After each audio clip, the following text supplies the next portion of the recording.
သိပ္ပံပညာရှင်တွေက၎င်းရေခဲပြင်ဒီအောက်မှာ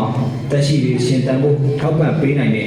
ရေသမုဒ္ဒရာကြီးရှိနေတယ်လို့ယူဆထားကြပါတယ်။ဒါကြောင့် NASA ရဲ့ကလောင်လီယိုစူးစမ်းရေးယာဉ်ဟာဂျူပီတာဂျိုရဲ့လာဖြစ်တဲ့ဥရောပကိုပုံမှန်နီးကပ်စွာလေ့လာကြည့်တဲ့အခါမှာသိပ္ပံပညာရှင်တွေကဥရောပရဲ့မျက်နှာပြင်မှာရှိတဲ့ရေခဲတင်ကြီးမှာအကွဲကြောင်းကြီးတွေကိုတွေ့ရှိခဲ့ပြီးရေပန်းတွေတိုးထွက်နေတာကိုတွေ့ရှိခဲ့ပါတယ်။ဒါကြောင့်မို့လို့ဒီရေခဲပြင်အောက်သမုဒ္ဒရာတွေကိုစူးစမ်းဖို့ဥရောပဘော်ကိုရေငုပ်တင်မောစင်းစီလို့ဒီမှန်းချက်တဲ့အစီအစဉ်တွေဖော်ဆောင်နေပြီပဲဖြစ်ပါတယ်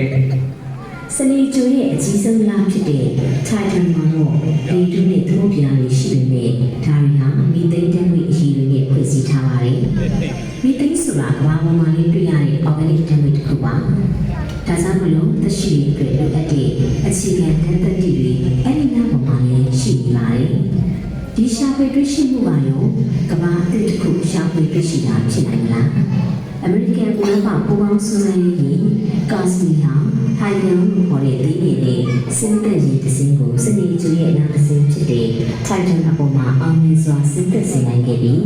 စိတ်ဝင်စားစရာကောင်းတဲ့ကမ္ဘာတစ်ခုရဲ့အချက်အလက်တွေအပြင်နားရည်နဲ့ဒီလိုတော့ပုံရင်းတွေလက်ယူပေးနိုင်ခဲ့ပါတယ်။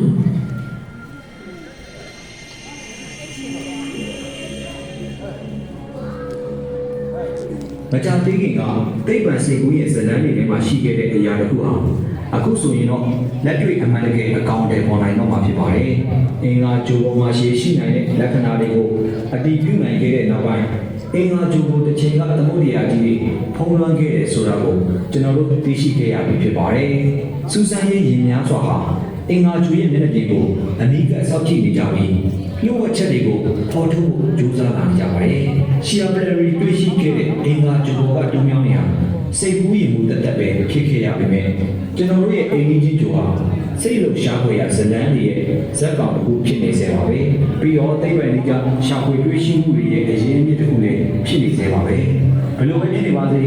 လူသားတွေထပ်မံစေလွှတ်မဲ့မစ်ရှင်တွေကြောင့်မကြခင်မှာအင်္ဂါဂျိုသားတွေဂျိုရဲ့မျက်နှာပြင်ပေါ်မှာလမ်းလျှောက်နေတာကိုမြင်ခွင့်ရလိမ့်မယ်လို့ထင်ရပါတယ်။ဒါကလည်းအနီအောင်အင်္ဂါဂျိုကြီးရဲ့အရင်တုန်းကပုံစံဟာကမ္ဘာနဲ့အလုံးတူနေခဲ့တာကြောင့်ဖြစ်နိုင်ပါတယ်။